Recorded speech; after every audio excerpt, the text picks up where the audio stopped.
அங்கேயும் இதே மாதிரி இங்கே தோப்பாங்க. சொல்லுங்கள்.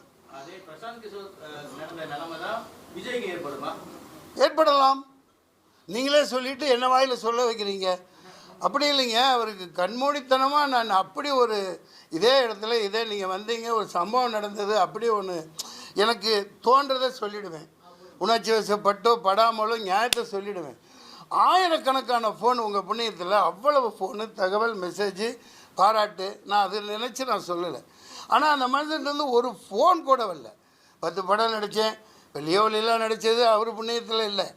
நம்ம டைரக்டர் அவர் என்னை வச்சு ஹீரோவாக பண்ண இருந்தார் இல்லையா, லோகேஷ் கனகராஜ். அது நான் போய் நின்று எனக்கு ஒரு சீட்டு கொடுங்க, நான் அந்த மாதிரி ஆளா? நான் எப்பயே பிறந்து எப்பயே பணம் காட்டுனது, எப்பயே எல்லா தண்ணியும் எல்லா காட்டு தண்ணியும் குடித்தவன். அதனால் அது ஒரு கற்பனையான உலகத்தில் அவர் இறக்கி விடப்பட்டவர்.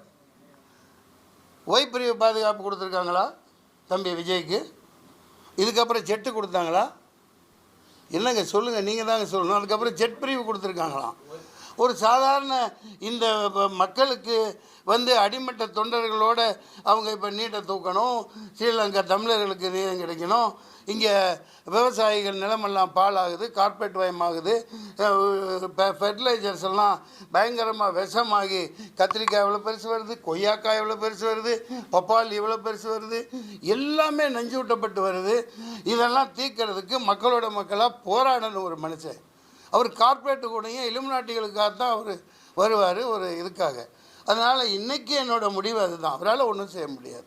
நீங்கள் கேட்டதுக்கு பதில் நீங்களே கேட்டீங்க, நீங்களே சொல்லிட்டீங்க. சார், மக்களை சந்திக்க ஹெலிகாப்டர் போக போகிற விஜய் மற்ற கட்சிகளுக்கு சும்படிக்க வந்திருக்காரா சார்? சொல்லிட்டீங்க, அடிங்க. சொல்லிட்டேன். நீங்கள் சொன்னதை நான் சொன்னேன். எனக்கு என்ன பயமா? ஏண்டா எவனையோ கண்டு நான் இது என்ன எனக்கு பயமா? முந்தா நேற்று மனசு என்னமோ அவர் நல்லபடியாக பண்ணட்டும், சம்பாதிக்கட்டும். நிறைய சம்பாதிச்சு சொத்து வச்சுருக்காரு, நிறைய படம் எடுப்பார். ரஞ்சிதமே உதடு வலிக்க கொஞ்சமேனு உதடு வலிக்க கொஞ்சிட்டு முட்டி வலிக்க எல்லா வேலையும் செஞ்சுட்டு அவர் வர்றாரு. மக்களுக்கு முட்டி வலிக்க பாடுபடுவார். முட்டியெல்லாம் வலிக்கும் இல்லையா நடந்து போனா? போப்பா நீங்கள் வேறு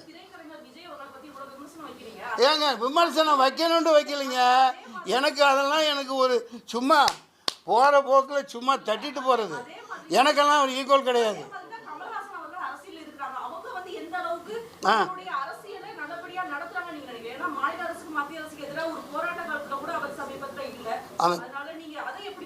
அந்த வீராங்கனை சரியாக கேட்குறாங்க. கமல்ஹாசன் நிலைப்பாடு சரியானது தான்.